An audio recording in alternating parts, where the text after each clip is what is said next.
The power of running to improve mental health is explored in this video. It shares a personal story of how running became a tool for managing stress and anxiety, leading to a more positive and balanced state of mind.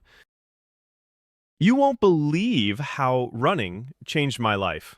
I used to feel constantly overwhelmed, but running became my escape, helping me find clarity and calm amidst the chaos.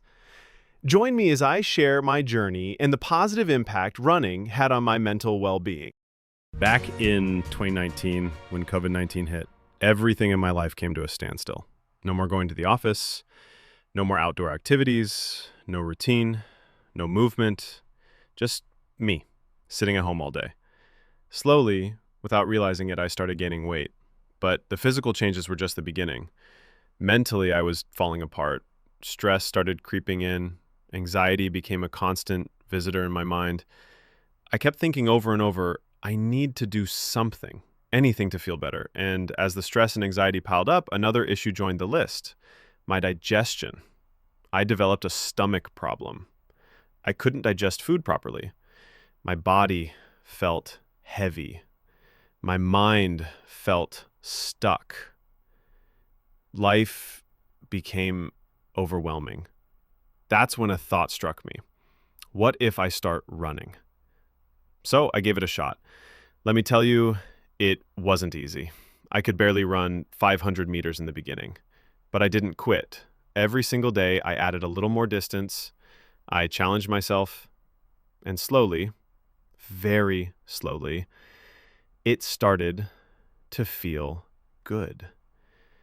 As the weeks went by, I saw my body changing in front of the mirror. The extra kilos I had gained during lockdown started to melt away. Clothes began to fit better, my energy went up, and every drop of sweat felt like a victory. The next big change I noticed was in my stomach. The bloating and discomfort started going away. I felt lighter, not just physically, but emotionally. Then something beautiful happened. I started feeling happy, truly happy. Running became my therapy, my escape, my medicine. Today, I look back and realize that small decision to run changed my entire life. It healed my body, and more importantly, it healed my mind.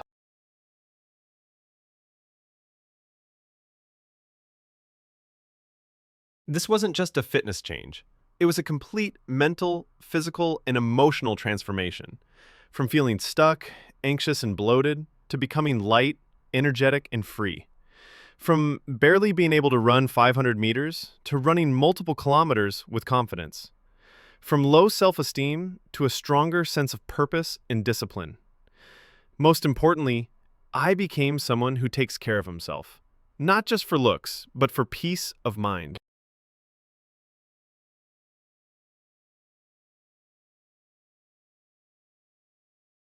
The impact of running on my life. Running had a ripple effect in every area of my life. Mental health. My stress and anxiety dropped dramatically. I started thinking more clearly and feeling more in control. My stomach issues improved, and I started waking up feeling fresh and active. I started sleeping deeper and waking up with more focus. I began walking into situations with self-assurance and pride. I built a consistent routine, and that discipline started reflecting in my work and relationships too. I began smiling more, enjoying small moments, and truly feeling alive again. If there's one thing I've learned from this journey, it's this. You don't need a gym, fancy diet, or a big plan to change your life. All you need is a pair of shoes. And the decision to start. Even 500 meters can be the first step to transforming your body and your mind. You won't feel it on day 1, or even day 5. But keep going, and one day you'll look back and thank yourself for not giving up. I'm not an expert, just sharing my story. I want to make something clear. I'm not a fitness trainer, I'm not a doctor, and I'm definitely not a mental health expert. I'm just someone who went through a tough time, stress, anxiety, weight gain, and found my way out through running. This is simply my story, and if even one person relates to it or gets inspired to move, that means the world to me. Consult a professional before you begin. Everyone's body and mind are different. So if you're thinking of starting a running routine, especially for mental or physical health, I strongly encourage you to talk to a healthcare professional first. It's always better to be safe and start with the right advice.